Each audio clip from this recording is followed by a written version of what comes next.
Money, meaning and functions. Meaning क्या होती है मनी की?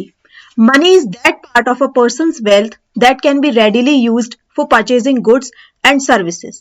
मनी इंसान की वेल्थ का वो हिस्सा होती है जिसका उपयोग वो आसानी से किसी भी गुड्स या सर्विसेज को परचेज करने के लिए कर सकता है।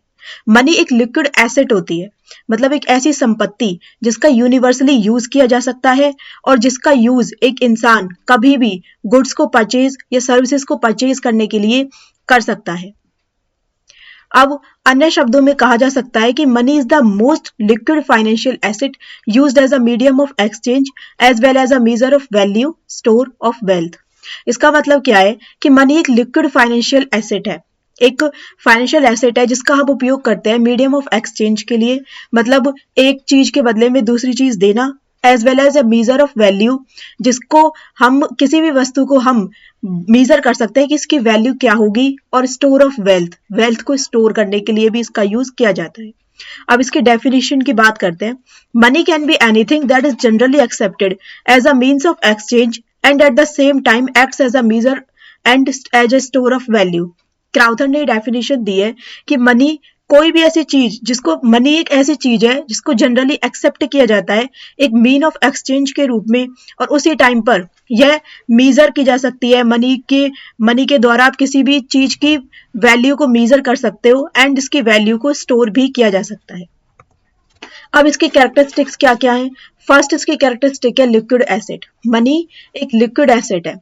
इसका मतलब ये है कि meaning it can be quickly and easily converted into goods and services. Money को हम आसानी से क्विकली हम इनको गुड्स एंड सर्विसेज में आसानी से इसको कन्वर्ट किया जा सकता है। यह एक लिक्विड एसेट है। इसका मतलब ये है कि जैसे जैसे कि पानी को सबसे ज्यादा लिक्विड माना जाता है क्योंकि ये जिस किसी भी चीज में जाएगा, जिस किसी भी बर्तन में जाएगा, ये उसी का रूप ले लेता है। अगर इसे गिलास में डाल दिया जाए तो ये गिलास की फॉर्म में बन जाएगा, इसको किसी कटोरी में डाल दिया जाए तो ये उसकी फॉर्म ले लेता है। बिल्कुल वैसे ही मनी भी एक लिक्विड एसेट है। आप उसको किसी भी रूप में कन्वर्ट कर सकते हो। फिर मेरे पास पैसे हैं, मैंने उससे बुक परचेज कर ली तो मनी ने अब बुक का रूप ले लिया। मेरे पास पैसे हैं, मैंने उससे लैपटॉप परचेज कर लिया तो मनी ने एक लैपटॉप का रूप ले लिया। सो इसके एग्जांपल्स हैं कैश और bank balance that can be used immediately. मेरे पास कैश है, जो मेरे पास कैश इन हैंड, मेरे हाथों में जो कैश है वो एक बहुत ही लिक्विड एसेट है। सेकंड इसकी कैरेक्टरिस्टिक है जनरल एक्सेप्टेबिलिटी। इसको जनरली एक्सेप्ट किया जा सकता है और मनी को कहीं भी कोई भी एक्सेप्ट कर लेगा। Money is universally accepted for transactions unlike barter where items had to be mutually desirable. Barter system में क्या होता था कि मेरे पास जो चीज है और जो किसी सामने वाले इंसान के पास जो चीज है, हम दोनों की जो डिजायर्स हैं वो सेम होनी चाहिए। फॉर एग्जाम्पल मुझे गेहूं सेल करने हैं, मेरे पास गेहूं ज्यादा मात्रा में है और उसके बदले में मुझे कपड़ों की जरूरत है, तो मैं एक ऐसे इंसान को ढूंढूंगी जो मुझसे गेहूं को खरीद ले और बदले में मुझे कपड़े दे दे। तो ये होता था बार्टर सिस्टम में। लेकिन मनी ने इस चीज को एलिमिनेट कर दिया है। अब जब मनी मेरे पास है तो मुझे किसी ऐसे इंसान को ढूंढने की जरूरत नहीं है जिसको गेहूं की नीड हो या फिर मुझे कपड़ों की नीड है, तो मैं एक ऐसे इंसान को ढूंढूं जो मुझे गेहूं के बदले में कपड़े दे सके। मैं मार्केट में जाकर, क्लॉथ शॉप पर जाकर मनी देकर कपड़े खरीद सकते हो। तो इसके एग्जाम्पल है करेंसी लाइक INR, USD। इसको कहीं भी एक्सेप्ट किया जा सकता है। थर्ड इसकी कैरेक्टरिस्टिक है voluntary acceptability. People willingly accept money because it is reliable and trusted as a store of value. Money की जो वैल्यू होती है ना, उसको आसानी से स्टोर किया जा सकता है। मतलब कोई भी इंसान पैसे को स्वीकार करने से इनकार नहीं कर सकता। ये बहुत ज्यादा रिलायबल एंड ट्रस्टेड है। अगर ये मनी नहीं होती, और एक बार्टर सिस्टम भी चल रहा है अभी सोसाइटी में, तो क्या हो रहा है कि मैंने 1 किलो मेरे पास गेहूं है, मैंने उन गेहूं के बदले में शूज खरीद लिए।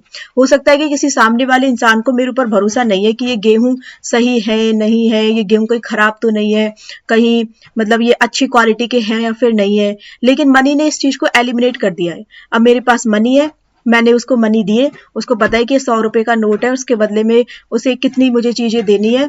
तो मनी एक वॉलंटरी एक्सेप्टेबिलिटी का काम करता है। ठीक है। फोर्थ इसकी कैरेक्टरिस्टिक है मीडियम ऑफ एक्सचेंज। ये मीडियम ऑफ एक्सचेंज के रूप में काम करता है। Exchange of goods and services removing the need for a barter system.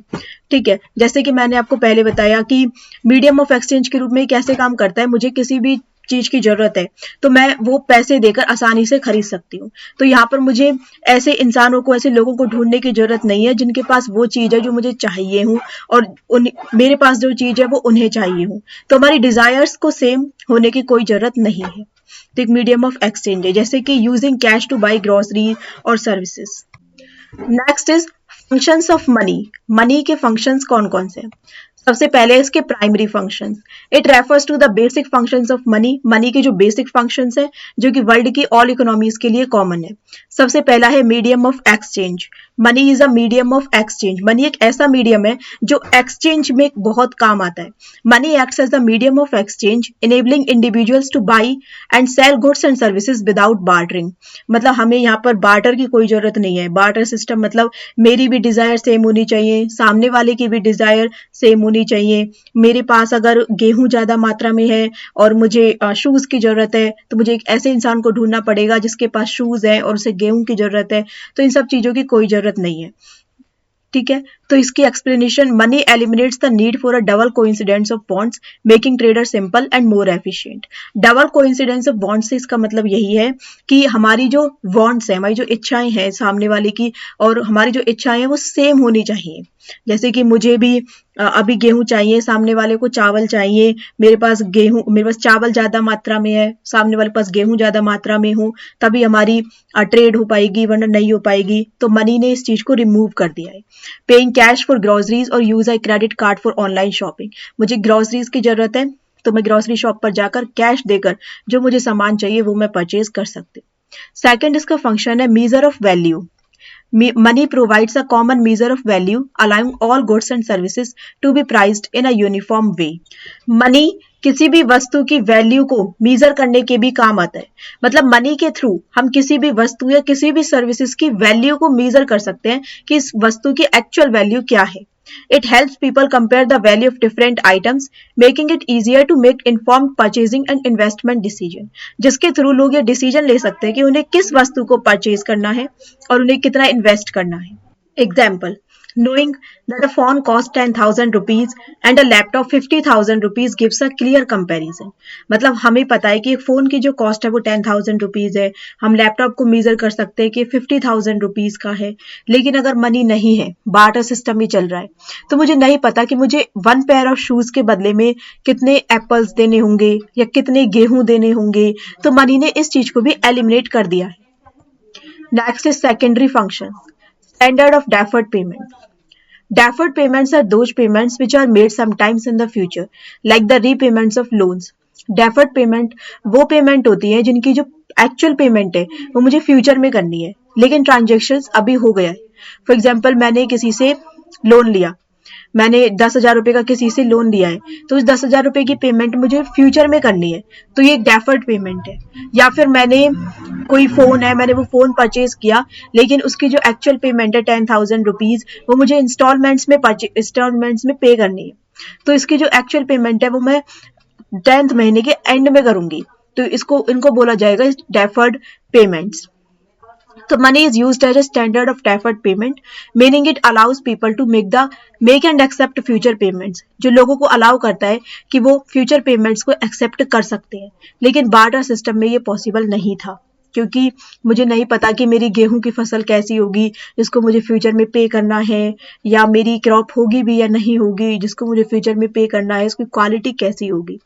तो लेकिन मनी ने डेफर्ड पेमेंट्स को इजी बना दिया है, क्रेडिट ट्रांजैक्शंस को इजी बना दिया है। जैसे कि लोन्स है, जहां पर एक बोरोअर अग्री करता है कि वो एक सेट पीरियड के बाद इंटरेस्ट के साथ उस पैसे को वापस करेगा। Second is store of value. Money की वैल्यू को स्टोर करके रखा जा सकता है। It implies storing purchasing power to be used sometimes in the future. Savings in terms of money are much more secure than those in terms of goods. किसी भी चीज को सेव करके रखना, उसको मनी की फॉर्म में सेव करके रखने से अलग है। मैंने मनी को सेव करके रखा है 100 रुपए को, उसकी वैल्यू बाद में भी 100 रुपए ही है। लेकिन मैंने आज गेहूं को सेव करके रख लिया और 1 महीने बाद में उसे यूज कर रही हूँ, हो सकता है कि वो खराब हो जाएगा। लेकिन मनी के साथ ऐसा नहीं है। तो money can be stored of value, for example saving money in a bank account to use later. Third is transfer of value. Money को ट्रांसफर किया जा सकता है, इसको एक जगह से दूसरी जगह पर आसानी से ट्रांसफर किया जा सकता है। लेकिन बार्टर सिस्टम में पॉसिबल नहीं था, मुझे गेहूं को एक जगह से दूसरी जगह पर ट्रांसफर करना है और वो जगह बहुत दूर है, तो हो सकता है कि गेहूं रास्ते में ही खराब हो जाए और उसको ट्रांसफर करना भी आसान नहीं है, बहुत ट्रांसपोर्टेशन की जरूरत पड़ेगी। लेकिन मनी को ट्रांसफर करना भी बहुत ज्यादा आसान है। For example sending money to family in another city और purchasing goods online from another country. Next है इसके contingent functions. Money forms the basis of other credit instruments. Money credit instruments को फॉर्म करने का काम भी करता है, मतलब क्रेडिट इंस्ट्रूमेंट्स को भी तैयार करके देता है। People make transaction with cheques, draft and such other instruments. लोग ट्रांजेक्शन करते हैं चेक्स के थ्रू या ड्राफ्ट के थ्रू या कोई और other instrument like bill of exchange है या प्रोमिसरी नोट्स हैं। तो money serves as the basis of all these credit instruments. People save a part of their income and deposit it with the banks. एक मान के चलिए कि कुछ लोग हैं, मतलब ए नाम का एक पर्सन है, उसने अपनी इनकम का एक पार्ट सेव किया, 10,000 रुपए उसने सेव किया और उसने बैंक में जाकर उसे डिपॉजिट कर दिया। It is these deposits which are drawn through cheques and drafts. अब एक पर्सन बी नाम का पर्सन बैंक में जाता है और उसे 10,000 रुपए की जरूरत है, उसने 10,000 रुपए का बैंक से लोन ले लिया, लेकिन वो एक एक्चुअल में वो रुपए एक ही है 10,000 रुपए। अब बी ने वो 10,000 रुपए निकाल लिए, तो जो कैश के जो हैंड्स है वो बार बार में चेंज हो रहे हैं। तो मनी इस प्रकार से क्रेडिट इंस्ट्रूमेंट्स को फॉर्म भी कर रहा है। ठीक है, credit instruments like cheques and drafts have accelerated the supply of money. इससे मनी की जो सप्लाई है इकोनॉमी में वो अच्छी तरीके से एफिशिएंटली बढ़ती है and accordingly facilitates the process of exchange. And exchange की जो प्रोसेस है वो भी फैसिलिटेट आसानी से वो चलती रहती है। Second is money is the bearer of option. Money options का भी बियरर है, मतलब हमारे पास अगर बहुत सारे ऑप्शंस हैं तो उन सबको बियर करने के काम भी मनी आता है। Money can be exchange for goods and services at any time, making it an option for people to decide how to spend और इन्वेस्ट। मतलब लोगों को यह ऑप्शन देता है कि वो चूज कर सकते हैं कि उन्हें अपने पैसों को किस प्रकार से स्पेंड करना है या फिर उन्हें इन्वेस्ट करना है। It gives individuals and businesses the flexibility to choose when and where to use their money. You may have saved money for the purchase of LED TV. Example दिया हुआ है कि आपने कुछ पैसे सेव किए कि आप एक एलईडी टीवी परचेज करेंगे, लेकिन वहीं पर आपके भाई की तबीयत खराब हो जाती है, तो आप जरूरी नहीं है कि आप उन पैसों से एलईडी टीवी ही परचेज करो, आप वो पैसे अपने भाई की तबीयत को ठीक कराने में भी लगा सकते हैं। You can certainly change your decision of buying a LED TV in favour of your brothers treatment. तो आपने जो अपना डिसीजन है वो इमीडिएटली आपने चेंज कर लिया। तो इस प्रकार से मनी ऑप्शंस को बियर करने का काम भी करता है। Next is money serves as a guarantee of solvency. Money इस बात की गारंटी देता है कि आप सॉल्वेंट हैं, मतलब आपके पास पैसा है, but be met, ensuring a person or business remains solvent. It assures creditor and others that debts or commitments can be settled as money holds intrinsic value. Money के पास इंट्रिंसिक वैल्यू है। देखो, एक जो फर्म है ना, उसको उस वक्त भी इंसॉल्वेंट या बैंकरप्ट डिक्लेयर किया जा सकता है जब उसके टोटल एसेट्स उसके टोटल लाइबिलिटीज से ज्यादा हैं, अगर उस फर्म में कैश नहीं है तो। एक एग्जाम्पल लेकर चलते हैं, एक कंपनी है, उसके टोटल एसेट्स हैं 10 लाख रुपीज और उसकी टोटल लाइबिलिटीज है 8 लाख रुपीज। इवन देन उसको डिक्लेयर किया जा सकता है कि वो कंपनी दिवालिया हो चुकी है, क्योंकि हो सकता है कि उस कंपनी को कल उस कंपनी को 1 लाख रुपए के अपने क्रेडिटर्स की पेमेंट करनी है, लेकिन उस कंपनी के पास कैश ही नहीं है। उस कंपनी के पास एसेट्स हैं मशीन्स की फॉर्म में या फिर लैंड की फॉर्म में या फिर कंप्यूटर्स की फॉर्म में, लेकिन उस कंपनी के पास अगर लिक्विड कैश नहीं है तो उस कंपनी को बैंकरप्ट डिक्लेयर किया जा सकता है। लेकिन अगर कंपनी के पास कैश है तो वो कंपनी कभी भी इंसॉल्वेंट नहीं होगी जब तक कि उसकी टोटल लाइबिलिटीज उसकी टोटल एसेट से ज्यादा नहीं है। तो money serves as a guarantee of solvency. ठीक है, next is money facilitates liquidity of capital. ये कैपिटल की लिक्विडिटी को फैसिलिटेट करने के काम भी आता है। मतलब कोई भी इंसान, one can refuse to accept capital in the form of houses.